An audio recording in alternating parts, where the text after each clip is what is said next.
कौन उलझे और झगड़े अपनों से, बस यही सोच के चुप रह जाती हूँ। नमस्कार, सिंपलिसिटी विद रश्मि में आपका बहुत बहुत स्वागत है। आज का टॉपिक है मेरा लड़ाई झगड़ा नोक झोंक। इस प्रकार की बीमारी हर घर में पाई जाती है और इसके बहुत से किरदार हैं। भाई बहन, हस्बैंड वाइफ, भाई भाई, बहन बहन, सास बहू, ननद भाभी, तो ये बहुत सारे किरदार होते हैं और इनमें बहुत प्रकार की प्रसिद्ध लड़ाइयाँ भी हैं।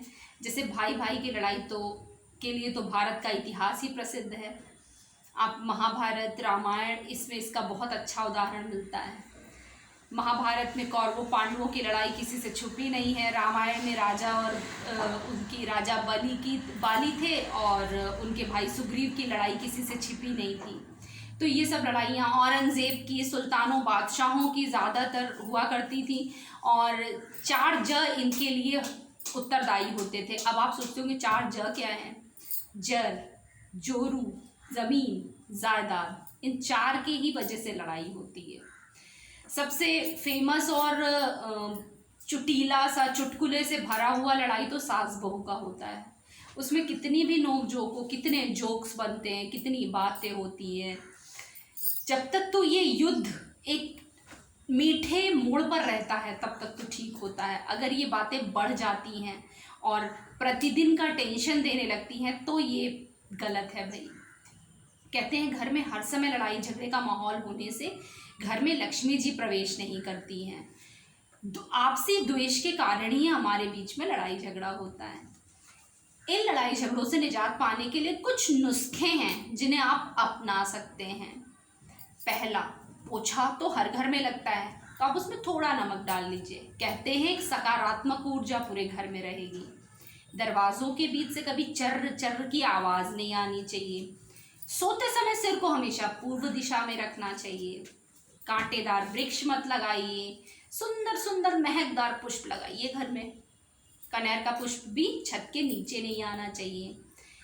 गौ माता के लिए सवेरे एक रोटी बना दीजिए। ऐसे बहुत सारे छोटे छोटे उपाय हैं जो हमारे सीनियर बुजुर्ग बताते हैं, जिनका हम थोड़ा सा वैल्यू नहीं करते हैं। करना चाहिए। ये चीज़ें हमारे घर के कलेश को, कलह को दूर करती हैं। जो सबसे बड़ा टॉपिक आता है हस्बैंड वाइफ का, उनका रिलेशन अच्छा होना इसलिए ज़रूरी है कि आप हर एक रिश्ते में तो शायद थोड़ा सा डिस्टेंस बना सकते हैं, लेकिन हस्बैंड वाइफ का रिश्ता एक बहुत लंबे समय के लिए जुड़ता है। उसको स्मूथली और खुशनुमा बनाने के लिए जितना हो सके हमें प्रयास करना चाहिए। कुछ मैं आपको लोगों से सुना हुआ, अपने बड़ों से सुना हुआ और खुद का सोचा हुआ कुछ मैं टिप्स आपको बताऊंगी। आप देखिएगा कि शायद आपके लिए फ्रूटफुल हो और आप आगे भी किसी को कन्वे कर सकते हैं। पहली तो ये सबसे बड़ी बात है कि ये रिश्ता सबसे मजबूत होना चाहिए, विश्वास होना चाहिए। एक दूसरे की कमी के साथ एक दूसरे को एक्सेप्ट करना चाहिए। किसी की कमी को बार बार बताते मत रहिए। दूसरी सबसे बड़ी बात है कि आप जो बातें एक दूसरे को बोलिए, वो कितनी भी लड़ाई हो रही हो, वो एक दूसरे को हर्ट करने वाली ना हो। भरसक प्रयास करिए कि आपका रिश्ता बहुत मजबूत रहे। अगर हस्बैंड किसी और की या वाइफ किसी और की बड़ाई करती है तो उस बात के लिए आप सिंसियर रहिए, क्योंकि आपका रिश्ता एक मजबूत है। आप ये मत सोचिए कि अरे वो उसकी बड़ाई कर रही है और ऐसा वैसा, मतलब उल्टा सीधा नहीं सोचने की ज़रूरत है। सिंसियर रहिए। कभी किसी अगर हस्बैंड है तो वो वाइफ के पेरेंट्स की या उनके घर वालों की कभी बुराई मत करें। दूसरी चीज़, दोनों लोग अगर आपस में किसी बात पे बात करना है तो एक दूसरे को ब्लेम मत करिए। बात स्टार्टिंग से ही हमने ब्लेम करना स्टार्ट कर दिया, अरे आप तो कभी मेरी बात नहीं सुनते हैं, आपने किया ही क्या मेरे लिए, तो ब्लेमिंग लड़ाई को जन्म देता है।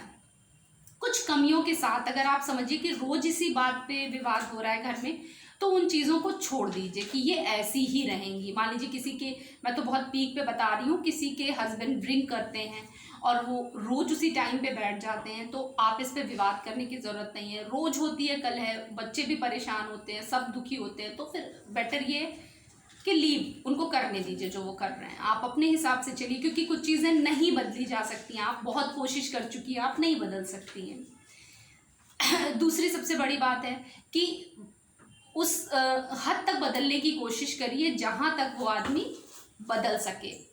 पता चला आप बहुत ज़्यादा प्रयास कर रही है, इस बात का उनको गलत असर पड़ रहा है। किसी भी रिश्ते में, खासकर हस्बैंड वाइफ के रिश्ते में, कि स्पेस देना चाहिए, टाइम देना चाहिए। अगर उनको कोई चीज़ का इंटरेस्ट है, कहीं जाना चाह रहे हैं, कहीं घूमना चाह रहे हैं विदाउट यू, तो उनको स्पेस दीजिए। क्योंकि जो स्पेस देना होता है ये ऑक्सीजन की तरह, किसी भी रिलेशन में ऑक्सीजन की तरह काम करता है। तो एक दूसरे के दरमियान में स्पेस जरूर होना चाहिए। लेकिन कुछ ऐसे रिश्ते होते हैं, जो कुछ लेडीज़ों की शिकायत होती है कि उनके हस्बैंड हमेशा उनको परेशान करते हैं, टोन कसते हैं, या दहेज के लिए उल्टा सीधा बोलते हैं, या उनके पेरेंट्स को अपशब्द बोलते हैं। तो ये ज़्यादा है।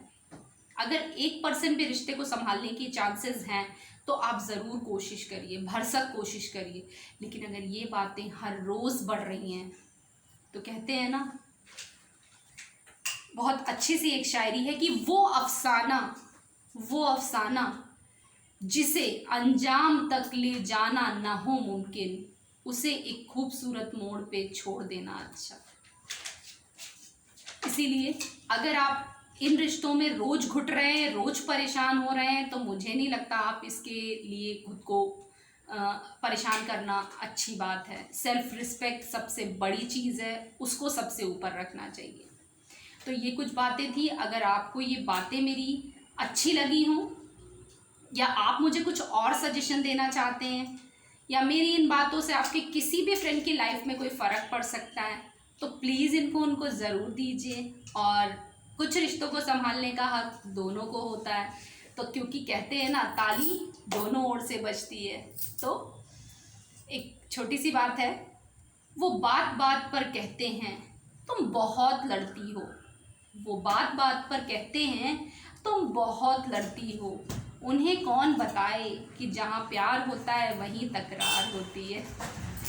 लेकिन प्यार तक ही तकरार होना अच्छा है, ज़्यादा होना गलत है। कोरोना बढ़ चुका है, बहुत बढ़ चुका है, अब एक आम आदमी की ज़िंदगी पे हमला कर चुका है। और जैसे जैसे वो बढ़ता जा रहा है, शायद पहली बार ऐसा एक इन्वर्सली प्रोपोर्शनल रिलेशन है कि जैसे जैसे कोरोना बढ़ रहा है लोगों का डर घट रहा है। डर घटना अच्छी बात है, बट प्रिकॉशन रखना ज़रूरी है। मेनली लेडीज़ों को, अगर आप चाहते हैं तो सेफली घर पे रहना है, अगर नीड है तो बाहर जाइए। स्टे होम, स्टे सेफ, खुद का ध्यान रखिए। मेरे चैनल को देखते रहिए, मुझे लाइक करते रहिए, कमेंट करते रहिए और मुझे अप्रिशिएट करते रहिए। राधे राधे।